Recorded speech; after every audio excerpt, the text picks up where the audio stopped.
Olá pessoal, meus cumprimentos a todos e todas. Vamos então dar continuidade aos nossos estudos de acionamentos hidráulicos e pneumáticos e vamos continuar daqui de onde nós paramos no último encontro, ok? Vamos tratar agora sobre técnicas de acionamentos, tudo bem? Eu farei a leitura textual e depois nós vamos fazer comentários sobre cada ponto, à medida que for necessário. Tudo bem? Então vamos lá. Um sistema pode ser acionado por técnicas distintas, de modo a promover a mudança do seu estado, okay? E, portanto, modificando o comportamento deste no tempo. Tal acionamento pode ser realizado por meio pneumático, eletropneumático ou via CLP. Tudo bem? Anteriormente, nós falamos sobre acionamento pneumático, hidráulico, eletroeletrônico, ok? Mas como o nosso propósito é pensar acionamento hidráulico e pneumático, daqui para frente a gente vai deixar a parte de acionamentos de máquinas no conceito elétrico, eletricidade, um pouco de lado para mergulhar um pouco mais nas abordagens que dizem respeito ao acionamento pneumático, hidráulico, eletropneumático, eletrohidráulico, tá bom? E CLP, tudo bem? Bom, também cabe dizer que ao longo do conteúdo da disciplina, quando nós falarmos acionamento, vocês vão perceber que a técnica utilizada para acionamento é a mesma, quer eu utilize fluidos compressíveis ou incompressíveis, quer eu utilize sistema de ar comprimido ou de óleo, tudo bem? A técnica de acionamento, o modo como eu vou acionar os atuadores é o mesmo modo, tá bom? Então, ao longo da literatura, a gente vai estudar as técnicas que são aplicáveis para ambos os sistemas. Quando necessário, a gente faz um pause e as considerações relevantes para o sistema hidráulico, tá bom? Por exemplo, algumas propriedades dos óleos, propriedades específicas deles. Tudo bem? Muito bem. Dito isto, vamos observar o seguinte. A flexibilidade das técnicas de acionamento. Então, se eu tenho um sistema que é acionado puramente por questões pneumáticas, somente por técnica pneumática, a gente tem uma baixa flexibilidade do sistema, no sistema. O que significa dizer isso? Significa dizer que se eu crio um sistema para parar uma esteira em movimento, baixar uma furadeira, depois subir a furadeira e liberar a esteira. Se tudo isto aqui está sendo acionado pneumaticamente, o meu grau de flexibilidade para inserir uma nova etapa neste processo é baixo. Tudo bem? Se alguém solicitar um upgrade, um update, uma atualização do sistema, uma expansão, ora, perceba que, como é puramente pneumático, o grau de flexibilidade é baixo. Bom, esta mudança acontece assim. Eletropneumática já é intermediário, grau de flexibilidade, e via CLP, controlador lógico programável, já é bem alta a flexibilidade. Ok? CLP, o controlador lógico programável. Tá bom? Então, o que nós temos aqui? Nós temos as imagens que eu vou utilizar para apreciar esse conteúdo, esse conhecimento, tá bom? Vamos lá aqui, ó, direto para a imagem, depois você faz uma leitura textual destes itens aqui, 2.1, 2.2 e 2.3, tá bom? Então vamos aqui, ó, imagem 7, figura 7 está aqui. O que é que eu tenho nesta imagem 7, tá bom? Eu tenho aqui embaixo, ó, várias válvulas, vários elementos de acionamento pneumático, tá bom? Hidráulico, que a gente vai estudar cada um deles pormenorizadamente, tá bom? E aqui em cima nós temos os atuadores do sistema, que são os nossos cilindros, tudo bem? Então aqui eu tenho um cilindro, olha só, em corte, cilindro A, e outro cilindro também em corte, o cilindro B. O que é importante mencionar aqui agora, neste momento, nesta etapa, é que neste sistema aqui, senhores, eu não tenho nenhum acionamento, nenhum elemento sendo comandado via controlador lógico programável, via sistema eletroeletrônico. Tudo aqui é puramente pneumático. Esse sistema aqui faz o quê? Ele faz isso aqui, ó. A mais. O que significa A mais? Significa o cilindro A avança. O que significa B mais? O cilindro B avança. Obviamente, o que significa o B menos? O cilindro B recua ou retorna e depois o cilindro A retorna. Ok? Você lembra que eu falei há pouco do exemplo de uma esteira que avança, para, desce uma furadeira, sobe e depois retorna? Então, é o que nós temos como exemplo aqui, com uma ideia, né? Só para ser bem simples nesse sentido. Ok? Então, o que o sistema faz aqui? Este sistema faz A mais, B menos, ok? E depois A menos. Tudo bem? A mais, B menos, A menos. Este sistema está sendo acionado somente por técnica pneumática. Tá bom? Bom, nesta outra imagem aqui, ó, na figura 8, tá bom? A figura 8, ela é evocada aonde? É evocada aqui, pessoal. Acionamento, puramente pneumático, e aí a figura 7 é evocada para ilustrar, tudo bem? Eletropneumático, a figura 8 é evocada para ilustrar. Está aqui ela. É o mesmo acionamento. A mais, B mais, não, aqui é diferente, né? Lá é A mais, B menos, A menos. Aqui já é um outro acionamento, olha só, que é A mais, B mais, A menos, B menos. Então, neste outro caso aqui, diferente do anterior, o que a gente tem?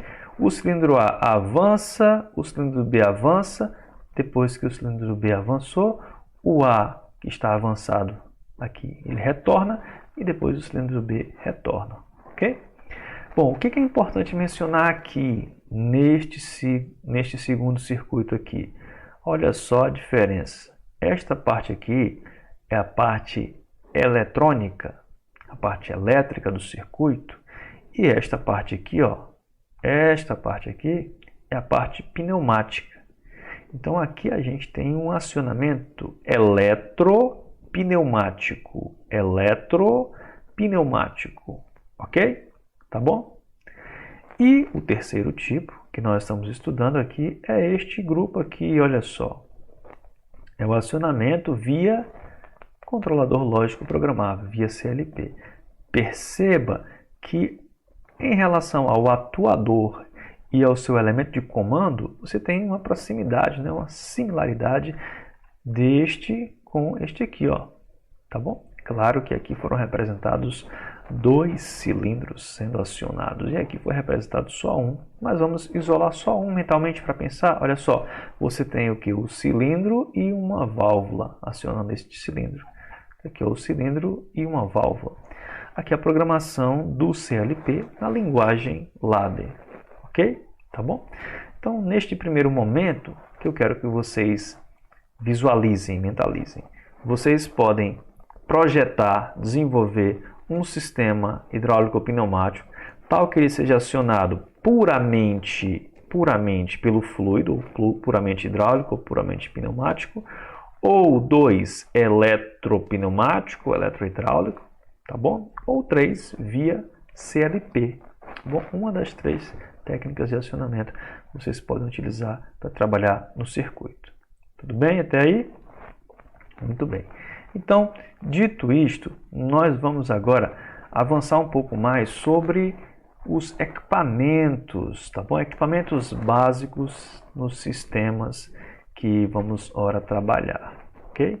Agora a gente vai conversar um pouco mais sobre um desses equipamentos que são equipamentos utilizados bem definidamente para reduzir o ar, especificamente, não os compressores. Tudo bem? Então a gente vai fazer aqui algumas caracterizações desses compressores. Vamos lá. Conforme COP 2015, aqui é um dos fabricantes de compressores, dos variados que existem, tá bom? Eu já coloquei aqui a referência para que você faça depois uma pesquisa a partir da literatura do fabricante. Tudo bem? Então, quero que você faça a leitura do manual técnico do fabricante para entender exatamente o que o fabricante está dizendo, o que está mencionando, porque você vai receber o representante comercial daquele fabricante e é você que vai tomar uma decisão a partir da literatura técnica que ele apresentar. Então, você precisa conhecer tal literatura, embora esteja em outro idioma, você já sabe que isso não é mais uma barreira para nós, né? Você pode fazer uso de recursos midiáticos para isto e, portanto, fazer uma boa aplicação profissional nesse contexto. Tudo bem? Ok, mas em termos de compressores, o que nós precisamos saber? Né? Bom, os dois princípios genéricos para os compressores de pressão, quais são? Deslocamento positivo e compressão dinâmica. Ok? Genericamente, você tem dois tipos de compressor. Compressor de deslocamento positivo e de compressão dinâmica. Tudo bem? Vamos fazer uma leitura aqui? Os compressores de deslocamento positivo incluem compressor alternativo de pistão, compressor de orbital, scroll, diferentes tipos de compressores rotativos, por exemplo, parafuso, dente e palheta. Tudo bem? No princípio de compressão de deslocamento positivo, o ar é arrastado para uma ou mais câmaras de compressão que são então fechadas, seguindo-se a redução gradual do volume da câmara de compressão e a compressão do ar contido nestas câmaras. Aquele princípio que nós vimos na sessão anterior sobre um êmbolo e uma câmara que vai receber a compressão do seu conteúdo a partir do êmbolo. Então, voltando aqui, até que a pressão interna seja tal que gere a abertura de válvula pelo ar que é descarregado no sistema de saída, devido à redução contínua do volume da câmara de compressão. Ok? Então, a primeira ideia, o primeiro conceito que a gente está vendo aqui de compressor são o quê? São os deslocamentos positivos. A principal característica deste tipo de compressor é que o ar ele é admitido por um canal, vai para uma câmara, nesta câmara o ar é comprimido e depois que uma determinada pressão é atingida, este ar comprimido é despejado na saída, tá bom? Seja direto na linha, seja num reservatório específico para tanto, ok? Então esta aí é a compressão do sistema de compressão de deslocamento positivo, ok? Qual é o outro tipo, característica construtiva, característica de compressores, tá bom? Bom, a gente tem o que? Compressão dinâmica. Perceba, à medida que eu for lendo, aonde é mais comum esse tipo de compressor? Perceba.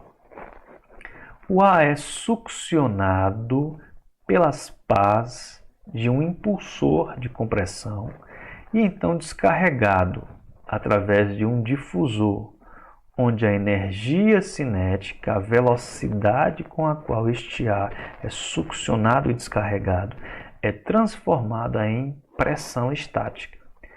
A maioria dos compressores dinâmicos são turbocompressores, com um padrão de fluxo axial ou radial, ou seja, com uma corrente, linhas de forças que entram bem ao longo do difusor ou lateralmente com esse difusor, né? Sendo todos projetados para grandes taxas de volume ou de fluxo de volume. Okay? Bom, você já percebeu aqui, né, que nós temos aplicações na indústria automotiva bem claras sobre os turbocompressores, né, ou compressão dinâmica. Ok? Mas continuando aqui a leitura, eu quero mencionar ainda sobre a classificação quanto ao princípio de funcionamento, tudo bem? Então veja só, os compressores de deslocamento positivo fazem compressão através da redução do volume de ar, ok?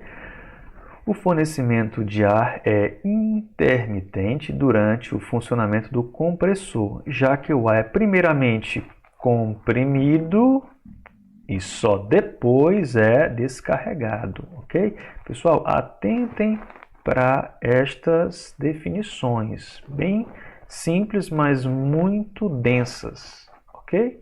Então, em um deles, o modelo é recolhe o ar, comprime primeiro e depois descarrega, já comprimido, em um outro ambiente, em um outro reservatório, tá bom?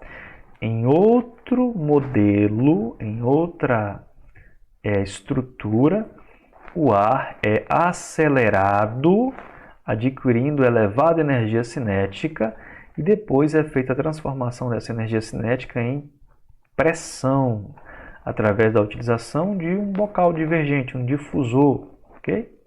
Caracteriza por manter o fluxo de ar constante durante o funcionamento, ok? Então sempre tem ar, por quê? Porque a turbina está funcionando e coletando o ar. O que é que faz ele comprimir? É a velocidade que é dada ao ar, e esta velocidade é transformada em energia de pressão, na verdade, sobre o difusor, o duto que vai caminhar para a câmara. Tudo bem? Então preste atenção. Em um deles, principal diferença entre eles, olha só. Deslocamento dinâmico. O fluxo de ar é contínuo ou intermitente? O dinâmico, ele é contínuo. Ok? Tudo bem. Em relação à compressão, qual dos dois comprime primeiro para entregar o ar comprimido depois? É o deslocamento positivo ou é o dinâmico? É o deslocamento positivo, né? Ele comprime, recebe o ar, comprime na câmara e entrega o ar comprimido para um outro reservatório, ok? E no caso específico, ainda nas perguntas, né? Qual dos dois recebe o ar, succiona o ar, acelera o ar com a velocidade elevada e depois despeja esse ar, ou na sequência vai despejando esse ar por meio do funilamento do difusor, gerando um aumento de pressão?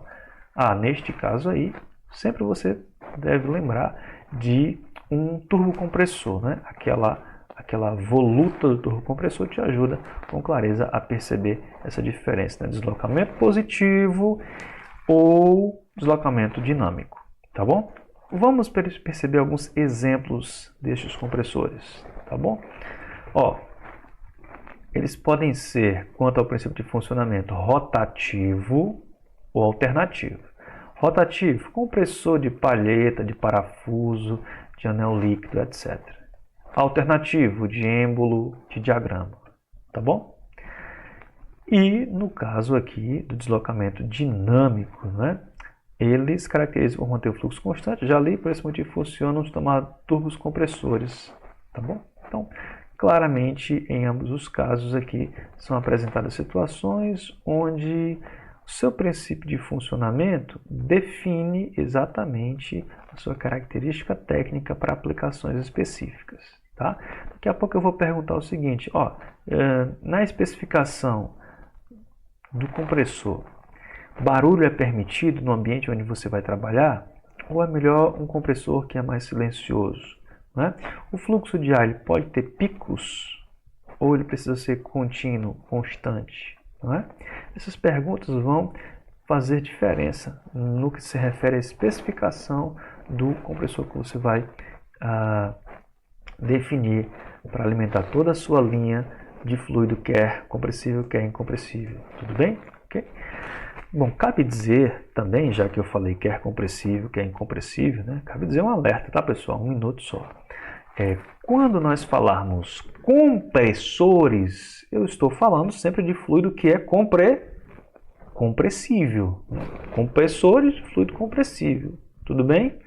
Ok. Quando eu quiser falar de alimentação de um sistema, mas o fluido não é compressível, aí eu não tenho compressor. Eu tenho uma outra máquina muito parecida com um compressor, muito simples, que é uma bomba, ok? Uma bomba hidráulica, uma bomba de sucção, uma bomba que vai alimentar todo o circuito, ok? E claramente você já lembrou bombas que fazem armazenamento de água na caixa d'água, né, que fazem a alimentação da água que é armazenada, por exemplo, na caixa d'água dos edifícios, né, nas caixas d'água dos edifícios. Okay? Ali eu não tenho compressores, eu tenho bombas, tudo bem? Bomba hidráulica ali utilizada para este fim, tudo bem?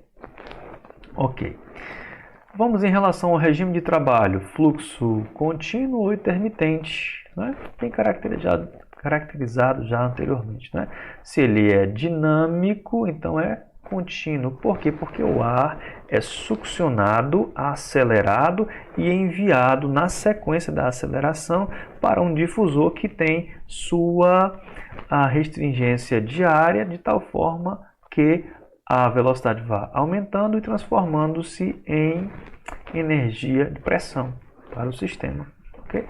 Já no caso dos compressores de deslocamento positivo é intermitente, por quê? Porque ele abre a câmara, recebe ar, fecha a câmara, comprime o ar, a pressão aumentou, o ar sai como um escape por uma válvula, tal forma que a pressão ficou elevada e essa válvula tem um canal de comunicação com o reservatório do ar. Ok? Muito bem, vamos falar um pouquinho sobre regulagem de capacidade. Professor, vamos deixar o compressor ligado até onde? Até quando? Esse compressor não estoura, não causa acidentes, situações de risco, né? Não. Pode acontecer? Poderia, né? Mas já é importante mencionar, pessoal, que todos os sistemas que trabalham com a mudança de pressão precisam atender uma normativa que com certeza vocês lembram, com certeza vocês conhecem, né? É a normativa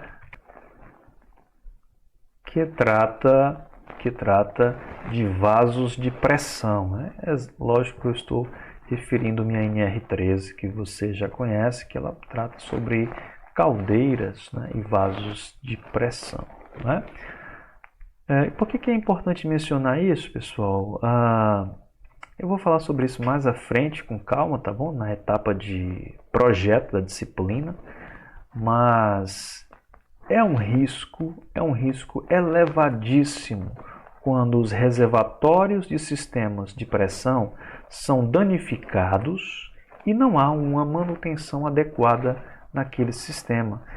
Danos por impacto, danos por corrosão, danos por situações quaisquer que sejam do ambiente industrial. Ok? Então, ocorreu um dano no sistema, imediatamente o reservatório está trabalhando com pressão, então parou tudo, imediatamente faz-se uma demanda de busca para que as condições de salvaguardar a segurança do maquinário, das pessoas, do operador, sejam mantidas. Ok? Bom, nós podíamos dar um exemplo disso, né? Um exemplo muito claro, bem simples, que me ocorreu agora. Né? Vocês lembram que às vezes muitos brasileiros utilizam um combustível alternativo nos carros? Lembram? Então, estes combustíveis eles ficam num reservatório particular, específico, contido dentro do habitáculo do veículo. Né? Exatamente, eu estou falando dos cilindros de GNV. Né? Dos cilindros de GNV. Bom, é ali muito importante lembrar que o gás, o fluido está sendo armazenado com uma pressão elevadíssima, né? Uma pressão da ordem de 210, 220 kPa, se eu não me engano, né? E você que tem um familiar, alguém que utiliza GNV no veículo, de repente seria interessante parar e conversar com essa pessoa sobre a importância dos testes específicos, quando foi o último momento, a última vez que houve a chamada requalificação, acho que é essa palavra utilizada, requalificação daquele reservatório do cilindro, ok? Então atenção, são fluidos que estão pressurizados, tá bom? O compressor do posto de combustível, está trabalhando numa pressão específica, está mandando essa pressão para dentro do reservatório, né? Dentro do reservatório de gás daquele veículo. Ok? Bom, a pergunta seria, bom, esse compressor, se ele não for devidamente regulado, ele vai mandar pressão até estourar. Por esse motivo existem técnicas. Entre elas, quais são as técnicas de regulagem de capacidade? Vamos fazer aqui algumas leituras. Bom, antes disso, qual é a função? Manter a pressão de trabalho do compressor dentro de uma faixa pré-estabelecida, não é? Então, no exemplo que eu estou caracterizando aqui agora, um bom exemplo que me ocorreu dos veículos automotores que funcionam a GNV, a pressão de trabalho deve ser 220 kPa, né? 220 kPa. O compressor consegue produzir mais de 220? Consegue. 300 kPa, né? Dependendo do compressor, ele consegue com tranquilidade, sem nenhum esforço acima de sua carga nominal de trabalho. E então é necessário que haja uma regulagem. Esta regulagem acontece de que forma? Vejamos. Partida e parada automática do motor elétrico, tá bom?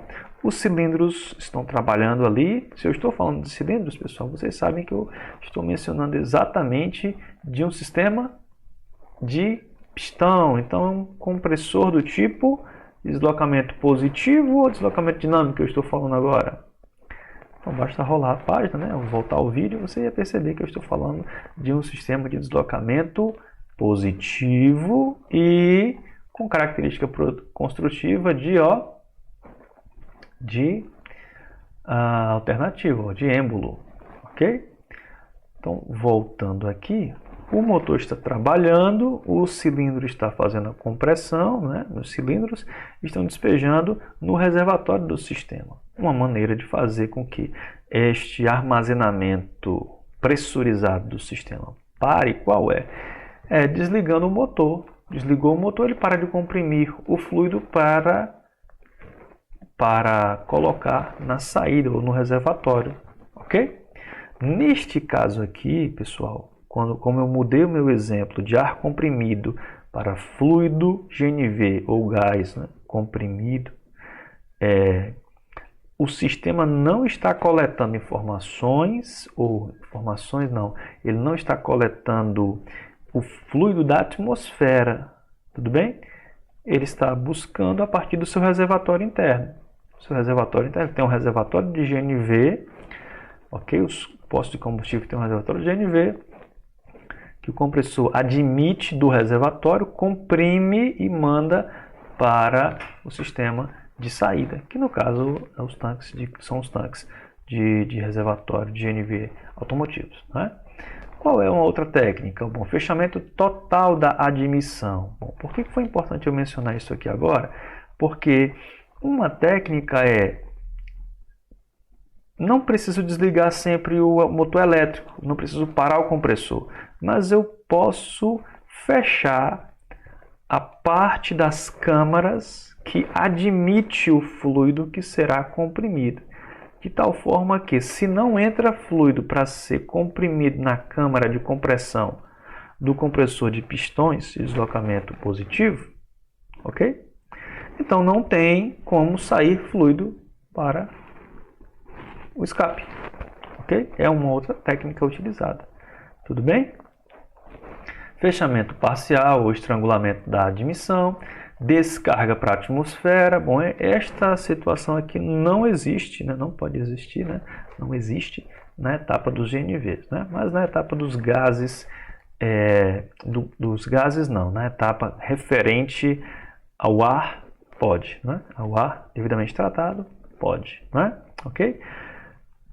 Para sair um pouco do exemplo do GNV, pessoal, a gente pode pensar, sabe em quê? Podemos pensar num sistema de refrigeração de um pavilhão industrial, ok? De um pavilhão industrial. A tubulação que passa por todo o comprimento, por toda a região onde tem os trocadores de calor, é uma tubulação que contém um fluido que é comprimido para que, ao longo daquele sistema, haja as devidas trocas térmicas e, portanto, refrigere um ambiente ou outro, por meio das unidades que nós conhecemos, né? Os evaporadores e os condensadores dentro do sistema. Ok? Muito bem. O que mais a gente tem na continuação? O que nós estamos falando aqui? Estamos falando de regulagem de capacidade. Como é que eu regulo a capacidade do compressor? Bom, liga e desliga o motor elétrico, fecha a admissão, fecha parcialmente a admissão, descarrega para a atmosfera, no caso de ar comprimido, né? Realimentação de ar comprimido, variação de rendimento volumétrico, variação de rotação do motor de acionamento, alívio de válvulas de admissão, métodos combinados, ok? Tá joia? Então, quem for trabalhar bem com essa parte de compressor e controle do sistema precisa buscar estas informações aqui para fazer um aprofundamento nesse sentido, ok? Nosso objetivo agora não é tratar pormenorizado este assunto, até porque o que nós vamos trabalhar é sobre acionamentos, tudo bem? Ok? Bom, nesse panorama, nesse prisma, cumpre dizer o que, senhores? Bom, que como eu falei há pouco, quando eu tenho um fluido compressível, eu utilizo um compressor. E quando o fluido é incompressível, eu utilizo uma bomba hidráulica, tudo bem? De igual modo, a gente tem classificação para as bombas, segundo deslocamento, que é constante ou variável. Tá bom? Bomba de deslocamento constante ou variável. Então, exemplos de bomba de deslocamento constante: engrenagem, palhetas, parafusos, pistões axiais, pistões radiais. E exemplos de bomba de deslocamento variável, né? Palhetas, pistões axiais e radiais. Ok? Então, o que é que eu quero que vocês apreciem agora neste momento sobre acionamentos hidráulicos e pneumáticos? Quem é que impulsiona o fluido para todo o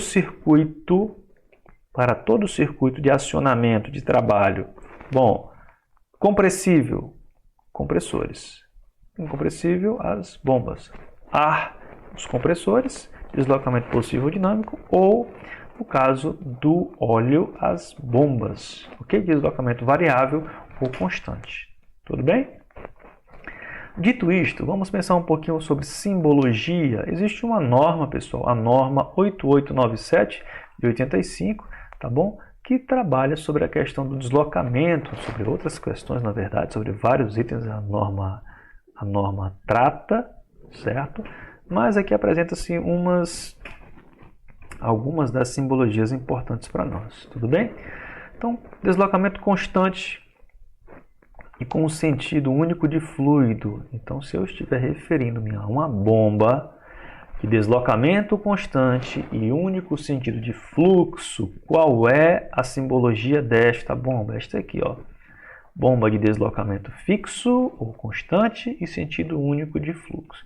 Fica fácil perceber na imagem B que se aqui é sentido único de fluxo, aqui é sentido duplo de fluxo.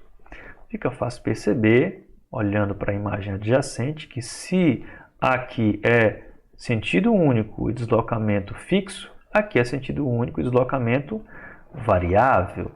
E, por fim, nós temos bombas de deslocamento variável e duplo sentido de fluxo. É exatamente o fluxo do fluido, né? De uma região A para B ou de B para A.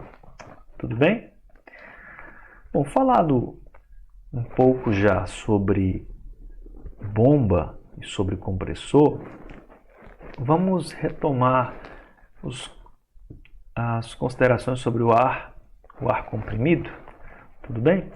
E nestes termos, é importante que nós comecemos a mencionar sobre os equipamentos de tratamento de ar. Isso porque o ar comprimido precisa ser tratado antes, durante e depois da sua compressão. Tudo bem? Deixa eu ler o que aqui está posto e depois eu faço comentários específicos, tá bom? O ar atmosférico, matéria-prima para a produção do ar comprimido, apesar de abundante e sem custo direto, requer tratamento antes, durante e depois da compressão, haja vista a necessidade de remoção das impurezas contidas, tais como poeira e umidade, bem como pelas transformações sofridas durante o processo, principalmente o aumento de temperatura. Por isso, o ar é submetido a, preste atenção na sequência, filtração, resfriamento, secagem e, em muitos processos industriais, lubrificação, para facilitar o deslocamento dos elementos móveis dos componentes através dos quais este ar passa. E, para tanto, deve-se saber os itens a seguir, tá bom? Vamos começar então? Vamos começar? Muito bem, o primeiro desta lista de elementos, qual é? Né? O primeiro é o filtro. Então vamos fazer a leitura aqui. Tem como função reter partículas sólidas, água condensada e também óleo, já que muitos compressores utilizam óleo misturado ao ar durante a compressão como forma de minimizar as perdas por atrito, ok? Lembram que eu falei há pouco, logo alguns minutos atrás, alguns momentos atrás, sobre o óleo sendo necessário no ar, porque o ar passa pelo circuito e passa por dentro do compressor, e o compressor, por sua vez, precisa ser lubrificado em suas partes móveis para minimizar o desgaste por atrito. Ok? Então, a granulometria do elemento filtrante é função de sua aplicação. Ok? O que eu quero dizer com isso aqui, pessoal? Os filtros têm uma malha, tudo bem? Uma malha para reter as partículas.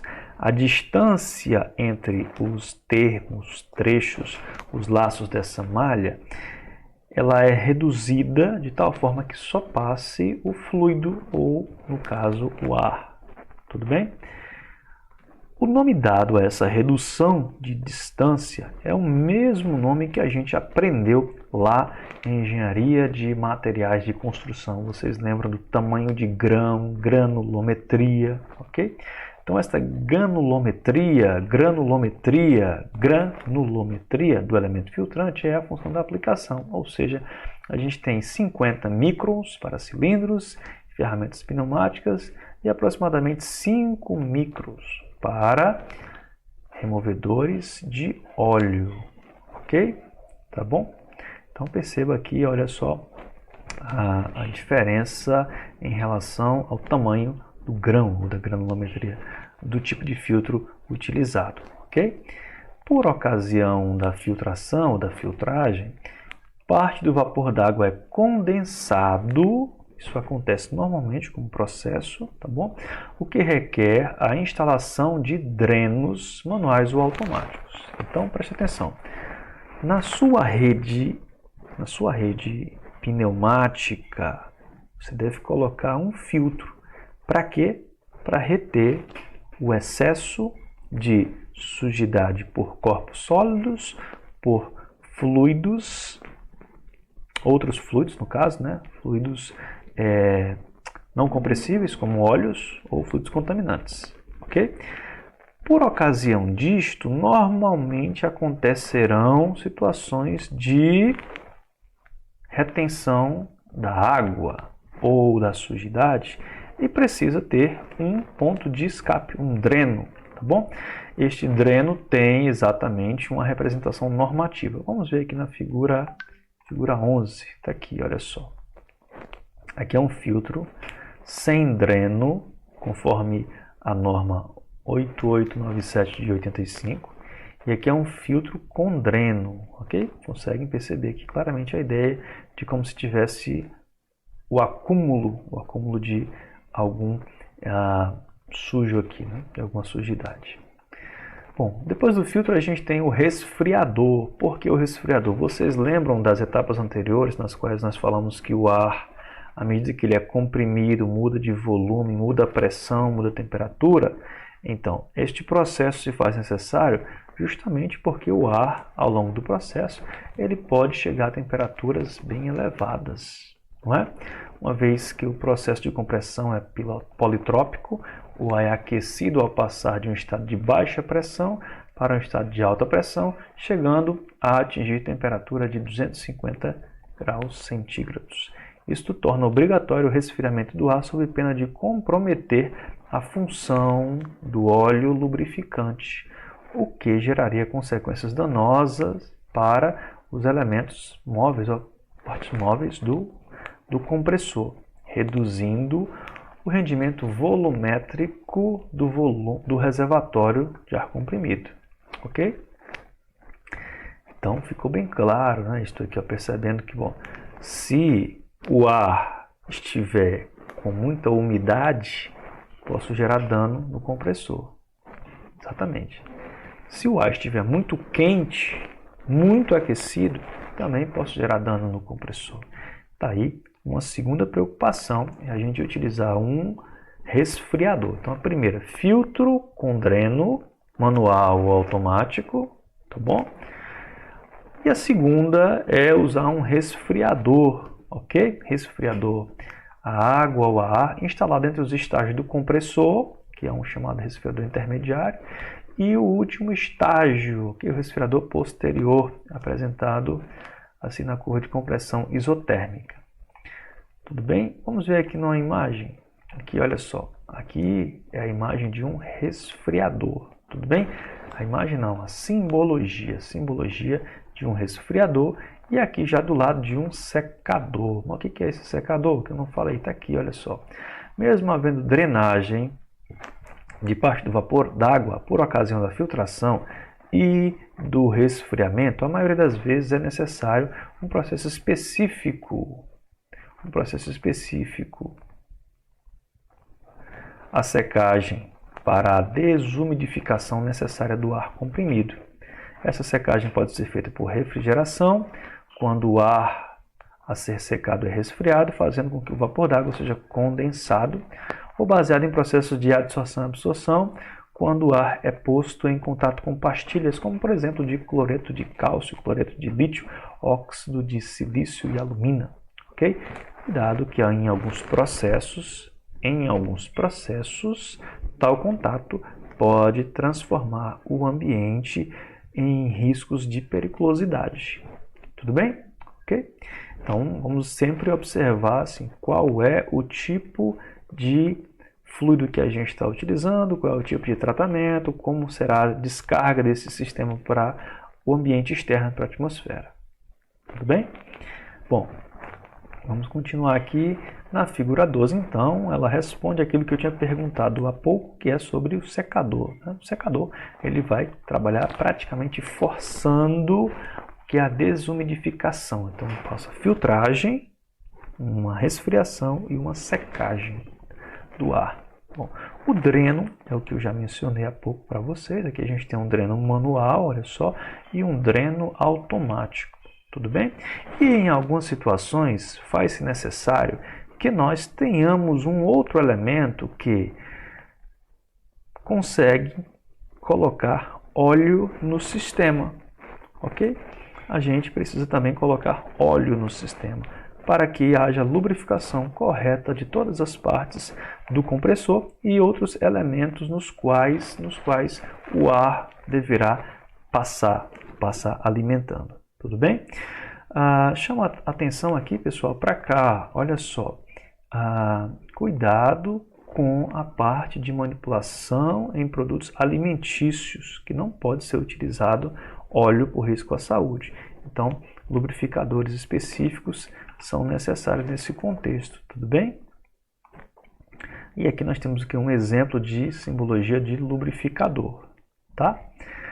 Aqui eu tenho um regulador de pressão, e a ideia de um regulador de pressão é justamente cumprir aquilo que nós falamos há pouco sobre regulagem, não é, do compressor, tudo bem? Aqui não é um elemento de tratamento do ar, um regulador de pressão, mas é importante já mencioná-lo. Por quê? Porque por vezes ele é colocado junto a este kit ou este conjunto de tratamento do ar, tá bom? E aqui o modo como ela funciona, tá bom? Daqui a pouco eu falo mais sobre isso, mas eu quero mencionar aqui, ó, este conjunto, que é a unidade de preparação, tá bom? Então aqui o que que nós temos? Observe, o filtro, um lubrificador, tá bom? Aqui você tem um dreno, ok? Você tem aqui o regulador de pressão, que eu já vou falar, aqui um manômetro, e esta unidade simplificada, simbologia simplificada, olha só, de filtra, lubrifica, filtrou, drenou, filtro, dreno, lubrificação, ok? Tá bom? Quando a gente fala unidade de preparação, na indústria é comum usar esse termo aqui, ó, lubrifio, tá bom? Lubrifio, que é a unidade para filtração, regulação de pressão, lubrificação, tá bom? Aqui, ó. Vamos falar então agora sobre esta regulação ou regulador de pressão. Vamos lá? Aqui, ó, o princípio de funcionamento, que é a válvula de regulação. Deixa eu ler, né, para não ficar muito rápido aqui, vamos ler. Embora não sendo um equipamento de tratamento, vale destacar a necessidade do uso de válvulas reguladoras de pressão antes de cada equipamento consumidor de ar comprimido, como forma de adequar a pressão de alimentação às suas especificações. Uma válvula reguladora de pressão tem como função manter constante a pressão de trabalho, independente do consumo de ar e da pressão da rede. Okay? Essas duas figuras aqui, olha só, apresentam as válvulas reguladoras de pressão com escape e sem escape. Esta aqui, olha só, com escape, tá bom? E esta aqui sem escape, olha só aqui. Essa aqui é a ideia do escape aqui. Aqui não tem, tá bom? Aqui embaixo. Qual é o princípio de funcionamento? Então, a maioria dos reguladores de pressão tem como princípio de funcionamento um diafragma D. Cadê o diafragma D? Está aqui ele, ó. Na minha tela aqui está em azul, tá bom? Pressurizado por um lado pelo ar da saída S e pelo outro lado pela mola M ajustada pelo parafuso. Então tá aqui, ó, o diafragma, tá bom? E tá entrando aqui, ó, no elemento E, o ar, tá bom? O ar entra aqui, percorre este orifício superior, sai pelo ponto S aqui, ó, e parte deste ar está entrando aqui, ó, e pressionando o diafragma. Só que o outro lado do diafragma é pressionado pela mola, tudo bem? Bom, aqui está o efeito da regulagem, não é? O ar que está entrando aqui nesse orifício superior, nesta canaleta, empurra para baixo o diafragma e a mola empurra para cima. F1 e F2, força S e força M. Como é que eu vou fazer aqui a regulagem? O parafuso, à medida que você girar no sentido horário ou anti-horário, vai promover o deslocamento para cima, de tal forma que você reduza a área aqui, ó, e reduza, portanto, a quantidade de ar que está passando. E, por fim, reduz a pressão que está sendo enviada para o circuito. Ok? Então, esta aqui é a ideia clássica nesse sentido. Tudo bem? Então, para fechar este bloco, vamos pensar o seguinte. Bom, nós vimos agora sobre os compressores, os seus tipos e características. Vimos um pouco sobre as regulagens de capacidade, as bombas, tá bom? Bombas quando eu vou trabalhar com fluidos compressíveis e compressores com os fluidos contrário, né, pessoal? Bombas quando eu trabalhar com fluidos incompressíveis, líquidos, e compressores, sim, quando eu trabalhar com fluidos compressíveis, não é? Vimos a simbologia de que dos compressores aqui ou das bombas. Pessoal, esta simbologia aqui é somente a simbologia das bombas, ok? Daqui a pouco, no próximo vídeo, na próxima aula, eu vou mostrar para vocês que quando nós representarmos normativamente aqui um compressor, o que diferencia fundamentalmente o compressor na representação da simbologia de uma bomba é que este elemento aqui, este triângulo, está preenchido em negrito, né? Tem uma achura cheia aqui, no caso das bombas, e ele está vazio, sem achura, no caso dos compressores. Tá bom? Ok?